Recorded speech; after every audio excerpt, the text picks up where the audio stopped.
Hello everybody and welcome to a brand new builds video with me, Sherman. Today we're going to be talking about the Tempest build. And I know what a lot of people are going to say, well that's kind of a weird build. It is a hybrid build, this build is. You can go with a more stamina build if you, or a magic build if you want to, and it would work just as well. So let's get in and look at the build. Now the build is not 100%. Real quick, let me go ahead and change something. To show you guys why I say that, because if I'm running this setup that I'm running now, as you can see, I have a 29k stamina, I have an 18k max health, and a 17k max magicka. It is not quite where I want it to be, so I will say that now, that this is a work in progress build. Once I get everything finalized, I will bring it back with the full build, and so you guys can see it. 14 into magicka to give me that extra magic boost that I need for magic damage, 50 into stamina to increase my stamina pool, to allow me for greater stamina damage.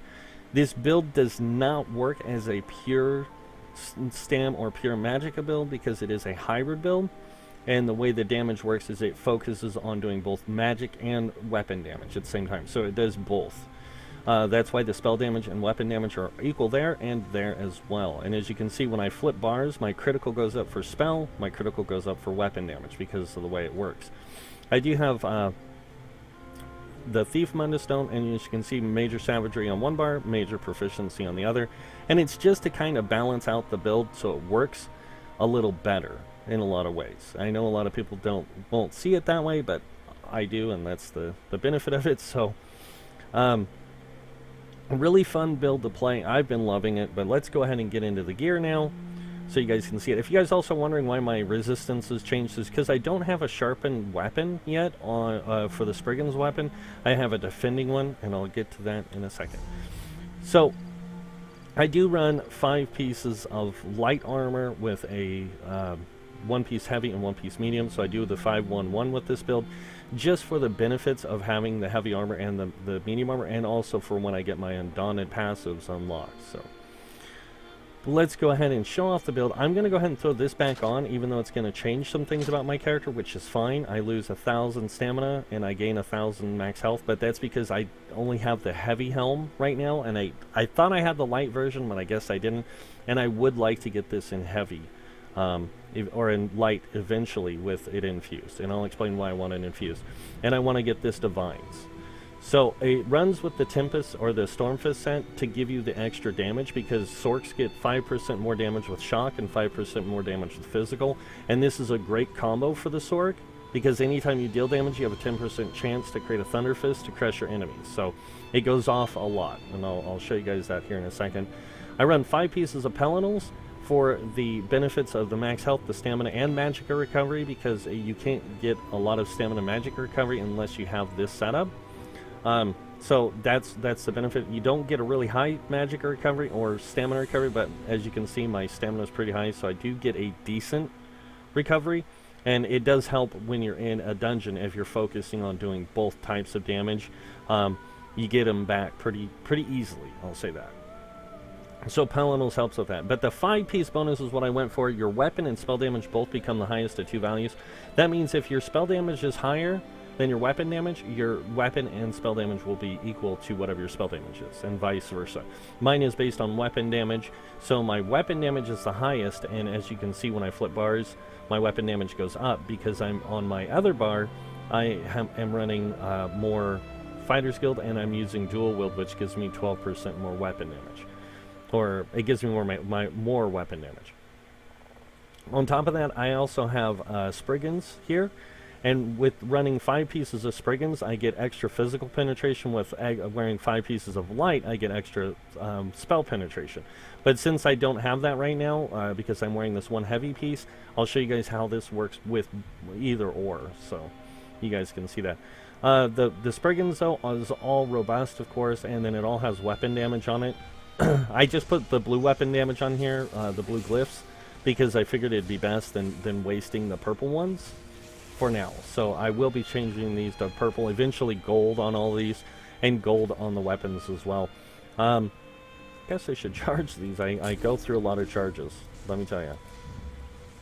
Right now I'm running magic damage with restore stamina and restore stamina here, and then over here I'm running the one that gives me stamina back as well, because I run out of stamina quite a lot because of using rapid strikes. Both my weapons, one's decisive, one's defending. I do want to get a sharpen on both of these, but it's going to take me some time because I have to farm them out. So for now this is working and it works good. Next up I do have a sharpened staff, which was excellent. That I found one for the price I did. It only cost me like 5,000 gold. I think it was like 7,000 though. I think 5 or 7, somewhere around in there. It wasn't too expensive, but it's sharpened, and it gives me that extra physical and spell penetration to increase my character's damage capabilities with when I'm on the staff bar. I want the same over here though. So that's the gear. Now we're gonna go take a look at the my two skill bars. I'm gonna also show you guys the champion points before I show it in play. So first bar, I have Blood Craze for the damage up front and damage over time, and then also it does a heal, which keeps my survivability up, even though I do use Critical Surge, and I'll get to that too. Rapid Strikes for more damage capabilities for my character with the melee weapons. Steel Tornado for some really good AoE damage. This thing hits like a bus, especially if you get multiple enemies. You know, you can crit for up to 10k, or at least I can. On top of that, I use Conjure Ward for now until I can unlock the class ability Bound Armor, and I still don't know if I'm going to keep Bound Armor as my main, because I really don't think I'm going to be using too many of these things over here, you know, like too many abilities. There's just a few things I want from this, like increase health and stamina recovery by 20% when you have a Daedric Summoning ability equipped. That's nice to have. This one's really nice to have, for it reduces the cost of ultimate abilities by 15%. This one's nice, only if you have a pet, so I don't really have a pet, so I don't really need it, but I still like to have it available, because if I ever do want to use a pet, I can. And the same thing here, increases your max health by 8% for while you have a Daedric Summoning pet active. You can do that if you want. I don't have a pet, and I don't have that unlocked. But mainly I just want Bound Armor for the max magicka, and then the physical and spell resistance. It's a really beneficial thing to have. And I want to go with Bound Aegis, not Bound Armaments, because Bound Aegis gives me extra benefits as well. So that is that. On to the next skill, I have Evil Hunter. I was going to go with the other one, but I don't do a lot of stealth attacks in dungeons and stuff, so I went with this. I do like using that 5 seconds expose thing, if I need to get the enemies out of their stealth. So next up, I run Absorption Field for the stun and also the heal to give my group some support. It's really quite effective. So next up, back bar, we are running Unstable Wall of Storms for the AoE damage, and then when it ends, it explodes and does more damage. So it's really kind of a beneficial thing to have. And then Lightning Flood is another really good one to have. Lots of AoE damage, and then it has a synergy to it where people can synergy it and then do the shock damage to nearby enemies at a greater damage potential. I run Hurricane for the resistances and also the damage over time. Really good way to keep that AoE damage coming out with these 3 abilities. And then of course Critical Surge to increase my weapon damage, which increases my spell damage as well. But it also gives me a really good heal whenever I critical. So. And then I run Mage Light for the spell critical on this bar. On this bar I run weapon critical, the other one I run spell critical, because it depends on which bar I'm focusing on. I do keep Flawless Dawnbreaker here because eventually I'm going to get that 5% increased damage, and that's going to increase my spell damage as well, so that's why I have it here. And it does a lot of damage anyways, even if I'm using my staff, because I get so much physical penetration with it, and I have a really high weapon damage. So it does carry into that effect. So it's a really good, beneficial thing for me to have it here. Like I said, my magic is not really high, but my stamina is high enough that I can get a benefit off of that. Eventually, like I said, I will get 5% max magicka off of Mage Light, which will be really awesome. And then on top of that, I'll get another 2% for increasing my guild skills, the Mage's Guild passives, which is Magic Controller. Eventually, I will do that, but for now, I'm just kind of leaving it as is and not worrying about it, any of the other benefits from there. I do have all my Fighters Guild stuff maxed out though, because I do like the ultimate gain that you get from dungeons, and that extra weapon damage really helps apply a lot more damage with this build. So on to a few racial things. I do have all my racials maxed out, and if you want to do this, I would suggest filling out all the passives you can for the build to work really well. Next up, you don't have to run dual wield. This is just a thing that I do because I don't like to mimic everyone else and be like everyone else. You could run 2 lightning staffs, or you could run a lightning staff and a frost staff, or a lightning staff and a fire staff. Just remember, if you're using a frost staff, it does have a taunt now, but it does give you those block capabilities to reduce your block costs, which is really beneficial to anyone in your group. So, or beneficial to you for survivability, which benefits your group. So you can do that if you want more effective defending. Just don't focus any heavy attacks with it. So if you just focus on using it for the wall effects, or even the destructive touch or force shock or whatever, it would be really good to have in your group. And then other than that, just make sure you fill out all the passives. And when it comes to your armor, make sure you have all the light armor passives. The reason why is so you get that extra spell penetration, you get that extra weapon or spell critical, and then on top of that, you also get that spell resistance really high, and of course the other things. Like I said, I'm not running the light armor like normal, but I will go ahead and do that just to show you guys the difference. Let me show you guys the build in action before I go off and do the other thing. So I start with the back bar. I usually keep my buffs going. And as you can see, with just the Destro staff, it does a decent amount of damage. In a dungeon, this build does work in all dungeon types, veteran, hard mode, all that stuff. I play that way with this character. Or have played with it with this character here recently, and it works really well. So that's the staff side. Now I'll switch to the dual wield side. So I'm going to go ahead and buff up, and I'll show you why I use the dual wield side, because it does a little bit more damage because of the higher stamina, but it also helps to have a way to do some single target DPS up close with that greater survivability from the Sorc or the Hurricane. It does give you that, and with that, of course, the defending weapon. So that's the build there with that. Now we're going to go ahead and switch over to the Tempest Helm. If I can, I can't, because I'm being attacked by some little goofy goblin mage.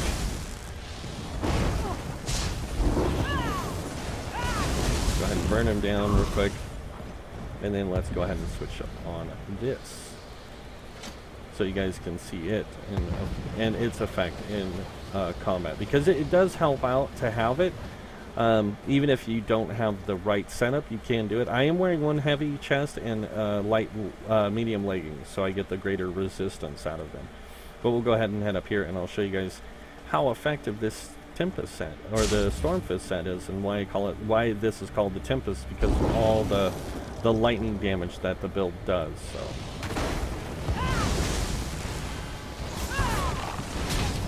So usually I can't even get the thing to fire off before most things are dead anyways, even in a dungeon environment. The Stormfist set's going off like crazy. So really good. But it's a good build if you want to play it. You don't have to, but the reason I built this build was to have a hybrid build. That would be just something that I can use whenever I wanted. And I know a lot of people have been looking for hybrid builds. And a hybrid build isn't bad. I'm going to tell you guys the difference between a pure DPS build and a hybrid build. A hybrid build just focuses on one type of damage more than the other to give them the benefit of that. Now, I could go with bow and get greater damage potential, but since I'm a Sorc, it seems better to go with shock damage. So you do get a 5% bonus to shock and physical damage with the Sorc. So it's a really cool combination there. And it really, with that Tempest set, or the Stormfist set, and then of course all the lightning damage and everything else, you get that 5%. And we'll get into champion points and how I have them set up, but you can probably come up with a better idea on how you want to set your own champion points yourself. So in here we're going to start with the Steed tree. I have 27 into spell shield. I have this thing, I like to have greater resistances for survivability. It's just me, and it makes me a little different from everyone else. 27 into light armor for the extra resistances. 27 in hardy and elemental defender, give me that 10% extra damage reduction after the resistances. So your resistances from your armor block the initial damage. Your reduction kicks in afterwards, reducing the damage that's left over. So I went with this combo because it works really well. Next up, I have thick skin. I have 16 in here. I'm going to put 27 to give me 10% damage in time. Once I get to 600 champion points, I will put 27 in here. And I'll put 27 in expert defender as well. These ones are set to 10 to give me 5% extra damage absorbing effects from damage shields that are applied to me. Even if it's from somebody else, I will get 5% more because you don't gain their benefit. You have to increase your own benefit. So they will only give you whatever their base value is. If you want it increased, you have to increase it through Bastion. So I did that for the survivability when they apply a shield to me. Same thing here. Give myself greater healing received. It's nice to be able to get better heals on you. I'm not a tank, but it's nice to get it when you need it. So that's why I use it. Next up is the Thief's Tree, and this is the tower. I have 23 in Magician, reducing my magicka cost. Even though I'm wearing 5 pieces of light, I get the 20% reduced cost. This gives me another 6% on top of that. Or, sorry, 15% reduced cost. This gives me 6%, putting me over 20%. And then I have this for the reduced stamina cost, which I want to increase to the point where I have 10% in here as well. Nothing in Bashing Focus or Sprinter because I really don't need them. I have 27 in Moocalf, giving me a 10% stamina recovery, 27 Arcanus, giving me magic recovery, and then 10 in here, giving me 5% health recovery. I have 15 in here to give me 5% more stamina and magicka return when I do a heavy attack. So it doesn't matter either bar I'm on, I can get 5% more magicka back or 5% more stamina back. I also have 13 tumbling, give me 5% reduced cost of dodge rolling. For wearing light armor, you don't get a really good dodge roll reduction. This gives you that extra, and it also gives me 5% reduced cost in breaking free for when I'm stunned. Whenever I have a negative effect and I need to get out of it, I can use it, and it's going to cost me 5% less. Shadow Ward, reduce the block cost by 5%. I block a lot anyways because I'm normally a tank in most of the time. So having that 5% does help even when you're playing a DPS. So that's the main reason why I do it. I don't do a lot of stealth stuff, so I don't need this. And I don't do any reduced healing effect on the enemies. I focus on DPS. So this is something I don't have, so I don't have points there. Next up is the Mage's Tree, and I have 27 in Elemental Expert, increasing my shock damage by 10% and any magic damage I do by 10%. Since shock damage is considered magic damage as well, I do get the benefit of both. So I also have this one, increasing my critical damage by another 10%, added to the 50%, which is 60%. So it's kind of nice.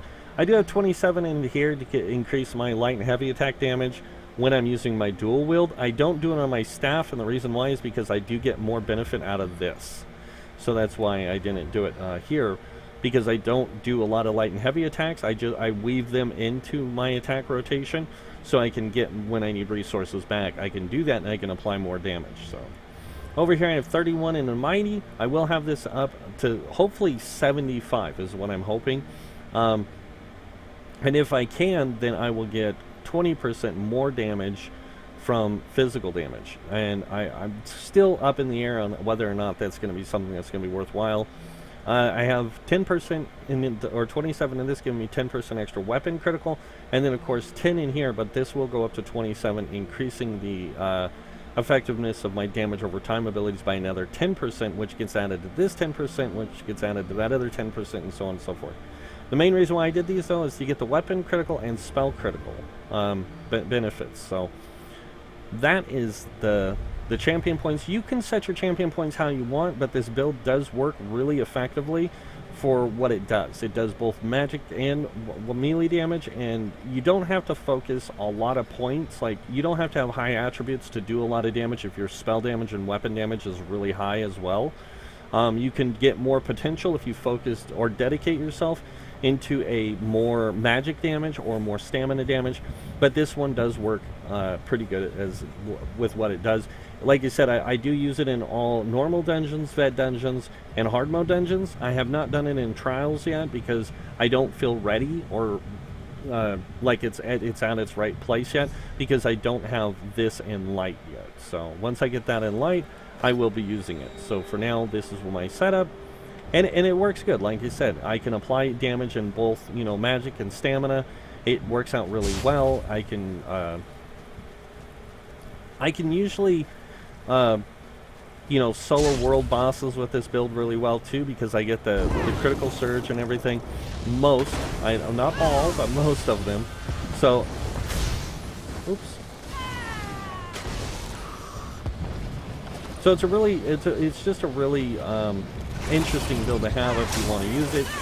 Like I said, it's even stamina-wise, you know, like you don't use a lot of stamina, so I can focus on doing some AoE damage when I get down to one target. Usually I use a heavy attack or two in there to get my resources building up, and as you can see, I gain resources pretty quick. So that is pretty much it. Besides the passives, I have all my light armor passives, I have most of my medium armor passives, and then I have most of my heavy armor passives, because these give you benefits towards your character. This one gives you extra resistances, this one gives you extra health recovery, and this one gives you extra health.